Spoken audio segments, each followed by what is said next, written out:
주요 이슈를 마켓 리더에게 들어보겠습니다. 오늘 함께 하실 분부터 소개해드리면요. 유한타증권 글로벌 자산배분 본부의 김동관 연구원입니다. 어서 오세요. 안녕하십니까. 네, 반갑습니다.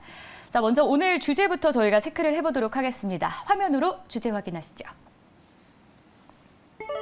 미국 증시 기대 확대입니다. 과연 우리가 미국 증시에 대해서 조금 더 기대를 해봐도 괜찮을 것인지 이야기 나눠보겠습니다. 미국 증시도 국내 증시만큼이나 지난해 참 힘들었습니다. 그래서 지난해 미국 증시 한번 짚고 먼저 넘어가면 좋을 것 같은데요. 하락을 지속하면서 힘들었던 미국 증시, 지난해 그 이유를 우리가 좀 꼽아볼 수 있을까요? 네, 세 가지로 압축을 해볼 수 있을 것 같습니다. 다들 고통받으셨겠지만 미 연준이 금리 인상을 너무 빠르게 단행했다라는 점을 들 수가 있겠고요. 두 번째로는 러시아와 우크라이나 간의 전쟁이 이렇게까지 장기화될 줄 몰랐는데 계속해서 장기화됐다라는 점이 있겠고, 세 번째로는 아무래도 이제 중국에서 계속된 제로 코로나 정책이 가속화되면서 너무나 힘들었던 그런 경제 성장률을 보였다라는 점을 꼽을 수가 있겠습니다. 이렇게 되면서 이제 사실 S&P 500 같은 경우는 지난 150년이 넘는 이런 역사 속에서 7번째로 가장 최악의 한 해를 보낸 19.44%가 하락을 하는 그런 모습까지 보였기 때문에 정말로 투자하시는 입장에서도 힘들었다라는 모습을 볼 수가 있을 것 같습니다. 네, 그래도 이제 미국 증시에 대해서는 좀 기대해 볼 만하지 않을까. 올해에는 좀 이런 이야기들도 나옵니다. 그래서 이 기대감 가져봐도 될지 아무래도 좀 더 기대하는 쪽에 마음을 두고 계신다고 제가 들었어요. 어떻게 저희가 전망해 볼 수 있을까요? 네, 그렇습니다. 일단은 지난주 미 증시를 보더라도 사실상 나스닥 같은 경우에는 거의 4%, 4.8%까지 상승을 하는 그런 모습을 보이기 때문에 연초 대비해서는 굉장히 지금 시장이 다시 반등을 하는 그런 모습을 보이고 있다라고 이렇게 말씀을 드릴 수가 있겠고, 특히나 이제 작년에 힘들었던 모습이었죠. 이제 성장주 중에서도 이제 반도체주라든지 신재생 에너지, 전기차 이런 바이오주 같은 경우에도 반등을 마찬가지로 하고 있는 그런 모습을 보이고 있습니다. 지금 보시면 먼저 저희가 언급드리고 있는 부분은요, 사실 작년이 이제 바이든 정부의 2년 차였습니다. 근데 이게 이 2년 차가 지나고 났을 때 기본적으로 사실상 이렇게 미 증시의 역사 속에 보았을 때 3년 차 때 가장 이렇게 시장이 반등을 하는 그런 모습을 보였다라고 이렇게 말씀을 드릴 수가 있겠는데, 역사적 평균으로 보았을 때 2년 차에 후에 3년 차 접어들었을 때 6개월 후에 이제 16% 정도가 평균적으로 올랐고요. 그리고 12개월 때 후에는 18.6%, 그리고 24개월 후에는 33.7%까지 이렇게 올랐다라는 점을 보았을 때 굉장히 시장을 그래도 이런 역사적 평균으로 보았을 때는 긍정적으로 볼 수도 있겠다라고 말씀을 드릴 수가 있겠고, 지금 보시면 이제 월가에서도 이제 모두 다 S&P 500의 올해 예상치를 다들 이렇게 뽑고 있습니다. 그 모습을 살펴보시면요, 사실상 굉장히 큰 폭의 변동이 있습니다. 3,400에서 5,000 이 밴드 안에서 시장이 움직일 것이다라고 이렇게 많이들 생각을 하고 있는 그런 모습인데, 저희 본부 같은 경우에도 4,300 정도 수준으로서 올해 10에서 15% 이상은 더 상승을 할 수 있는 그런 펀더멘털을 가진 미 증시가 아닌가라고 그렇게 판단을 하고 있습니다. 네, 그렇다면 S&P 500 지수 전망치 밴드를 3,400에서 어디까지 좀 봐야 되는 걸까요? 저희 본부는 말씀드린 것처럼 지금 4,300에서 4,400 정도로 보고 있기 때문에 최대치는요? 최대치가 4,400에서 4,400입니다. 4,400이요. 네, 그렇습니다. 저희 본부만의 이제 잔존가치 모델링이라는 걸 충분히 하고 있기 때문에 그런 모습으로 보았을 때 충분히 그 정도까지는 상승 여력이 있는 그런 상황인 것 같다라고 말씀을 드리고 있습니다. 그러면은 3분기 아까 말씀하셨던 그 시점쯤에 좀 올라갈 수 있다, 이렇게 말씀하신 건가요? 아니면은 좀 횡보를 하다가 내년쯤 아니면 하반기 아예 들어서야 될까요? 지금 사실 이제 팩트셋이라고 하는 기관에서 이제 4분기에 실적을 발표를 하면서 내년 올해 1분기와 2분기까지 이제 EPS 성장치를 전망치를 내놓고 있는데요. 지금 전망치가 다들 마이너스가 나오고 있습니다. 그런데 지금 지난주에 보셨겠지만 미국의 4대 은행주들이 모두 실적 발표를 했는데 꽤 좋은 실적을 발표를 했거든요. 그러면서 이제 카드 사용이라든지 그런 부분에서도 소비 여력도 나쁘지 않고 충분히 지금 경제가 탄탄하다라는 그런 CEO들의 발언들이 있기 때문에 0.6을 한다라는 그 가정 안에서 S&P 500이 다시 한번 반등을 할 수 있지 않을까 그렇게 판단을 하고 있습니다. 네, 사실 경기 침체나 뭐 인플레이션 이런 단어들을 시장에서 참 많이 쓰고 있고요. 저희가 또 제 입으로 또 이야기하기가 무겁습니다, 마음이. 근데 또 짚어봐야 될 것 같아요. 치솟는 물가를 잡고자 뭐 세계적으로 기준금리 인상이 좀 잇따르고 있는 상황이고, 우리도 뭐 이번 달에 금통위에서 소폭이지만 올리기는 했습니다. 인플레이션에 대한 우려가 언제쯤 해소될 것으로 전망되는지도 궁금해요. 어떻게 보십니까? 네, 앞전에 저희가 이제 어찌됐든 미 증시가 이번에는 반등을 할 여력이 있다라고 하는 그런 조건에는 반드시 합당하게 이루어져야 되는 것이 인플레이션이 떨어져야 된다라는 그런 모습인데 이미들 많이들 아시겠지만 12월 미국 CPI가 발표가 되었죠. 6.5%가 발표가 되면서 전달 대비해서 YOY로 0.6%포인트나 이렇게 하락을 하는 그런 모습을 보였습니다. 그런 모습에서 이제 정말 빠르게 인플레이션이 감소를 할 수 있지 않을까라는 그런 기대를 많이들 하고 있고요.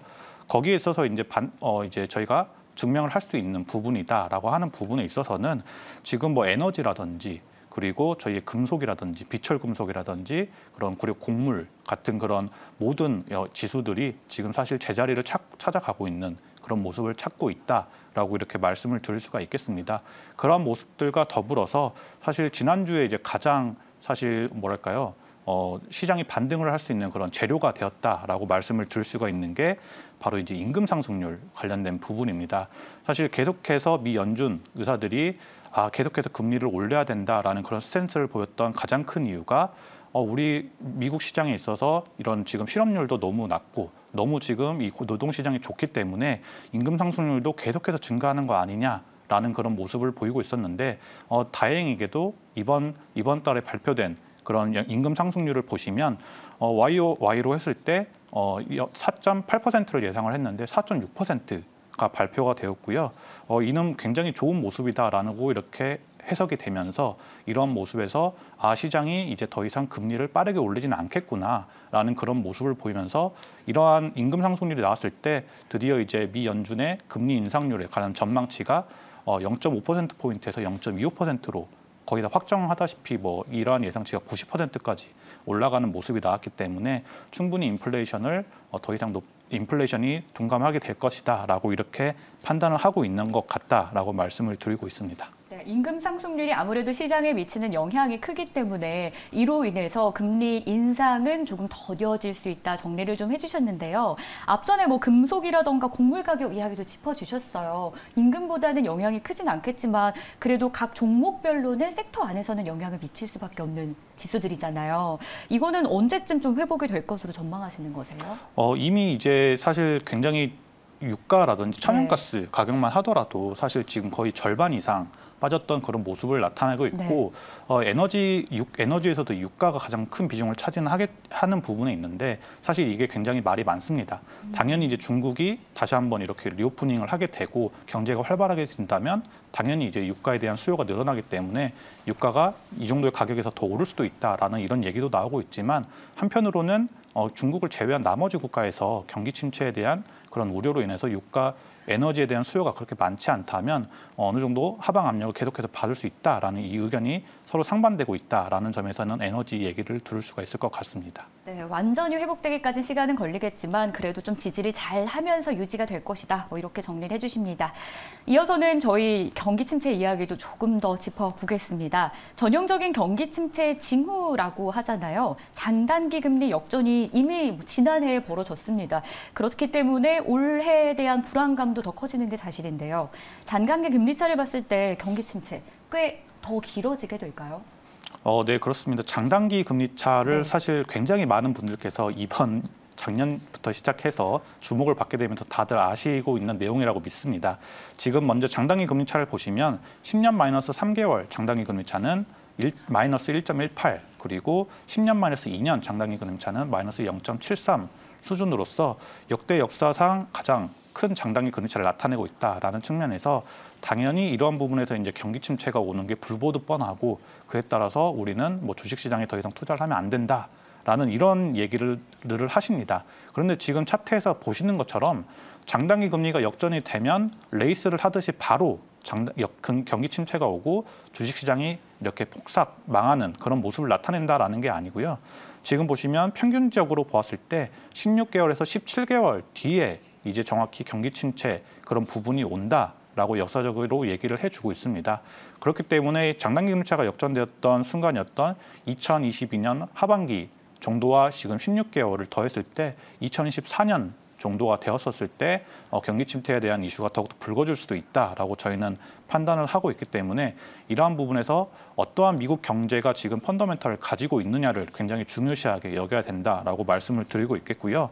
거기에 있어서 아까 말씀드렸던 것처럼 미국의 은행권들이 지금 굉장히 경기가 본인들의 체력이 튼튼하다라고 이미 검증을 해 주었고 자기 자본 이익률이라든지 그런 부분도 얘기해 주었는데 또 하나 이제 말씀드리고 싶은 부분은 연체율 같은 부분만 보더라도 지금 많은 분들께서 다르게 이야기하는 부분이 그런 카드 사용량이 늘었다고 하는 것은 더 이상 소비할 그게 없으니까 빚을 내서 사용하는 것이 아니냐라고 생각하시겠지만 그게 아니라 연체율이 지금 뭐 모기지라든지 은행들의 연체율이라든지 매출 채권의 연체율이라든지 그런 부분들이 다 1에서 겨우 2% 수준입니다.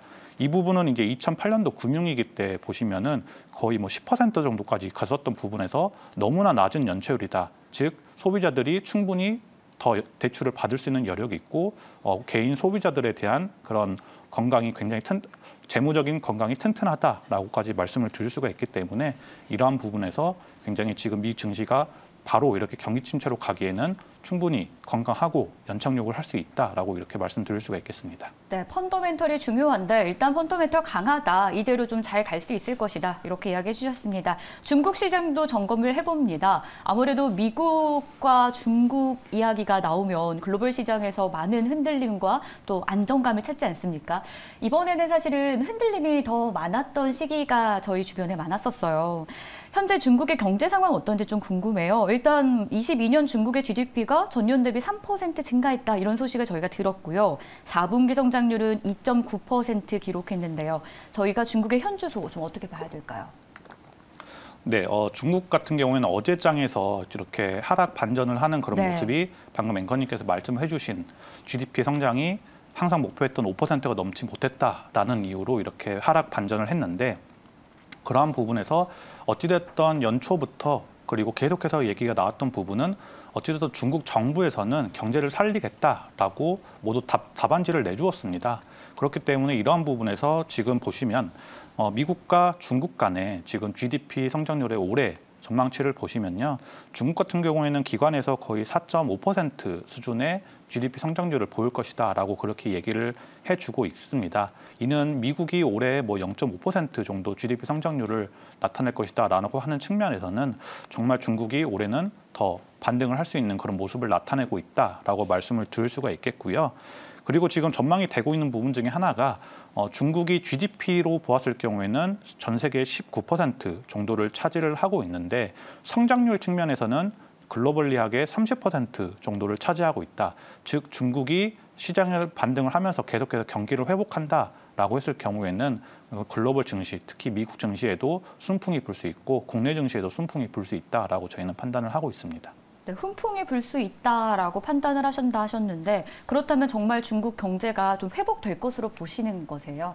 네, 그렇습니다. 지금 중국이 어찌됐든 코로나 때문에 굉장히 아픔을 받고 있지만 이러한 부분도 면역이 생기고 우리나라처럼 그런 부분들이 사그라든다라고 할 경우에는 반드시 살아날 수 있다라고 판단을 하고 있고 특히나 이제 중국의 지하철이라든지 그리고 이제 항공 승객 이용객들도 굉장히 다시 활발하게 늘어나고 있는 점이 있거든요. 이런 부분도 참고를 하시면 좋겠습니다. 그러면 어느 정도 시기로 저희가 봐야 될까요? 대략 올해, 내년?